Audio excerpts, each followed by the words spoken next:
ஆனால் ஆட்சியில் பங்களோட நிலைப்பாடு என்னண்ணே? 2020 சட்டமன்றத்தை பொறுத்த வரைக்கும் அகில இந்திய தலைமை கிட்ட அதிகாரத்தை கொடுத்துருக்கோம். அகில இந்திய தலைமை முடிவு செய்யும். ஆனால் இப்போ பார்த்தீங்கன்னா 1.5 மணி நேரத்தில் 10,000 பேர் விருப்ப மனு கொடுத்துருக்கிறதா வந்து தாவேக்காவில் சொல்லியிருக்காங்க. இது ரொம்ப அசூர வேகத்தில் போகிற மாதிரி தெரியுது. எப்படி பார்க்குறீங்க?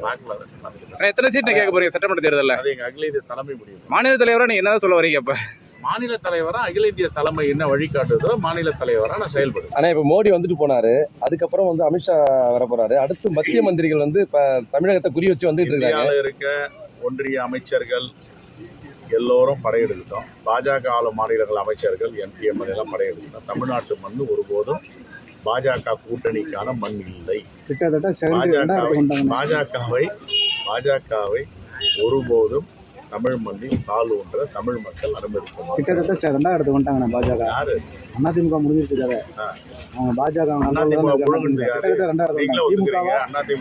முழுகிட்டாங்கன்னு அது ஒரு கூட்டணியா? அது கூட்டணி கட்சிகளை முழுங்குவது தர்மமா? அது ஆனா வெற்றி வாய்ப்பு எப்படி இருக்கு உங்களுக்கு? எங்கள் கூட்டணி 45 விழுக்காடுக்கு மேல் வாக்கு வங்கியை இன்ற அளவில் பெற்றிருக்கு. இது 50 விழுக்காடாக மாறுவதற்கு வாய்ப்பு இருக்கு.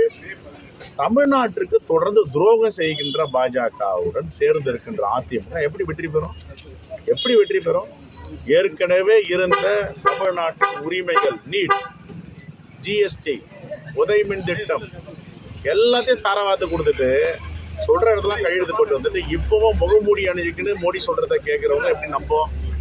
முகமூடி அணிந்து செயல்படுபவர்களை தமிழ்நாட்டு மக்கள் ஒருபோதும் ஏற்க மாட்டார்கள். அவர்களை விரட்டி அடிப்பார்கள். ஒருபோதும் வாக்கு கேட்டு போகவே முடியாது. நீட் திட்டத்தை கொண்டு வந்தது காங்கிரஸ் ஆட்சி, அதுக்கு கையெழுத்து போட்டது சொன்னாங்க. சாரி டு சே, காங்கிரஸ் ஒருபோதும் நீட்டை கொண்டு வரல. அது மெடிக்கல் கவுன்சில் ஆஃப் இந்தியா அந்த ப்ரொபோசலை வச்சாங்க. உச்சநீதிமன்றத்தை தடையாணை வாங்கிட்டாங்க. மோடி அரசு வந்த பிறகு தான் சங்கல்ப் என்ற ஒரு என்ஜிஓ மூலியமா மனுதாரராக போட்டு நடத்துறன்னு கொண்டு வந்தாங்க. கொண்டு வந்த பிறகு கூட அம்மையார் ஜெயலலிதா நீட்டை தமிழ்நாட்டுக்குள் அனுமதிக்கவில்லை. யூனிஃபார்ம் சிலபஸ், ஒரே மாதிரியான பாடத்திட்டங்கள் இந்தியா முழுவதும் வரும்பொழுது எங்களுடைய கிராமப்புற பள்ளிகளிலும் சிபிஎஸ்இ பள்ளிகளிலும் ஒரே பாடத்திட்டம் இருக்கணும். அப்போதான் நீட்டை அனுமதி பண்ணாங்க. இப்போ இருக்கிற நட்டா பிஜேபி தலைவராக இருந்தவர் அப்போதான் சுகாதாரத்துறை அமைச்சராக இருந்தார், மக்கள் நல்வாழ்வுத்துறை அமைச்சராக எழுத்து இந்த மாதிரி சொன்னாங்க. இல்லை நான் அனுமதிக்க மாட்டேன்னாங்கல்ல, அப்புறம் அனுமதிச்சுக்காரு. எடப்பாடி பழனிசாமி தான் நீட்டை அனுமதிச்சாரு. அம்மையார் ஜெயலலிதா உயிரோடு இருக்கிற வரைக்கும் அனுமதிக்கல. அம்மையார் ஜெயலலிதா உயிரோடு இருக்கிற வரைக்கும் நீட்டு, ஜிஎஸ்டி, உதயமின் திட்டம் கையெழுத்து போடல. எடப்பாடி பழனிசாமி அவர் தானே கொண்டு வந்தாரு. யாருக்காக? மோடி சொன்னதை கேட்டு கொண்டாரு. எத்தனை குழந்தைகள் தற்கொலை பண்ணிக்கிச்சு. இதுக்கெல்லாம் மோடியும் எடப்பாடியும் பொறுப்பேற்பாங்களா? உண்மையை மறைச்சிடணும். முழு பூசணிக்காக சோத்துல மறைக்கணும். மறைக்கலாம் முடியாது.